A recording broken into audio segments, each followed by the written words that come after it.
Kenapa banyak orang yang berbeda-beda dalam menjalankan agama ini? Padahal Tuhannya sama, nabinya sama, Al-Qur'annya sama. Bagus pertanyaannya. Karena berbeda-beda memahami Al-Qur'an dan hadis. Makanya dakwah salaf ingin mengajak agar satu pemahaman. Apa itu? Memahami Al-Qur'an dan hadis dengan pemahaman para sahabat. Kenapa para sahabat pemahamannya yang dicontoh? Karena satu, mereka diridhoi oleh Allah. Dua, mereka dicap oleh Allah dan Rasulnya sebagai manusia terbaik. Tiga, mereka kalau salah di dalam memahami Al-Quran dan hadis, kalau salah di dalam mempraktekkan Al-Quran dan hadis, langsung turun wahyu dari 7 petala langit kepada Nabi Muhammad SAW yang membenarkan, mengoreksi perbuatan kesalahan para sahabat. Dan tidak ada kaum yang seperti itu kecuali para sahabat. Saya beri contoh. Ada seorang sahabat ketika junub, beliau berinisiatif junub pagi-pagi hari sebelum subuh. Junub, bermimpi junub. Tapi tidak ada air. Nggak ada air. Otomatis tidak bisa mandi. Maka akhirnya beliau berinisiatif. Apa yang beliau lakukan? Berguling-guling di pasir. Seperti berguling-gulingnya kucing. Fatamarraga kama tamarragad dabbah, dalam hadisnya begitu. Maka beliau berguling-guling di pasir sebagai tanda bukti bahwasanya beliau mandi pasir. Kalau hadasnya hadas kecil kan bertayamum cukup. Ini hadas besar, maka beliau berpikiran, oh berarti harus mandi pasir. Sampai kabar tersebut kepada Rasulullah SAW, beliau cuma mengatakan, la yakfika an taqula biyadayka hakadha.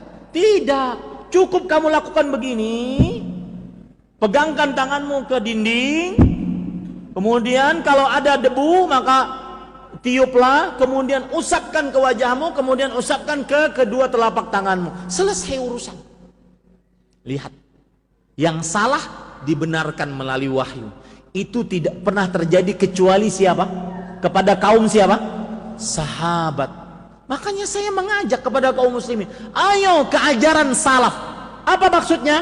Memahami Al-Quran dan hadis dengan pemahaman siapa? Para sahabat. Apa salahnya mereka? Diridhoi oleh Allah, manusia terbaik kuntum khairu ummah. Kalian wahai para sahabat adalah sebaik-baik umat. Kalau salah dibenarkan dengan wahyu.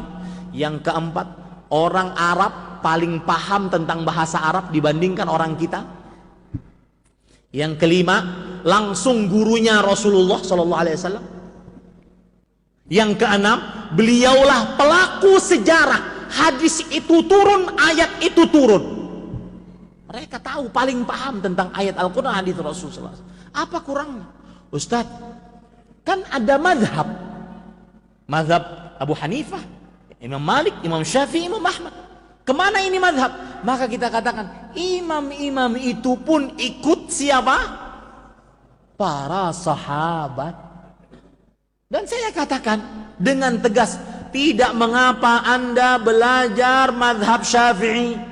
Fikih madhab Syafi'i diantaranya matan, ghayah, wa taqrib. Belajarlah. Belajar fikih di sana. Silakan. Tetapi ketika Anda mengamalkan sebuah amalan, maka harus berdasar dari Al-Quran dan hadis. Belajar fikih tujuannya apa? Karena Pak, di dalam semua madhab itu fikihnya sudah teratur rapi.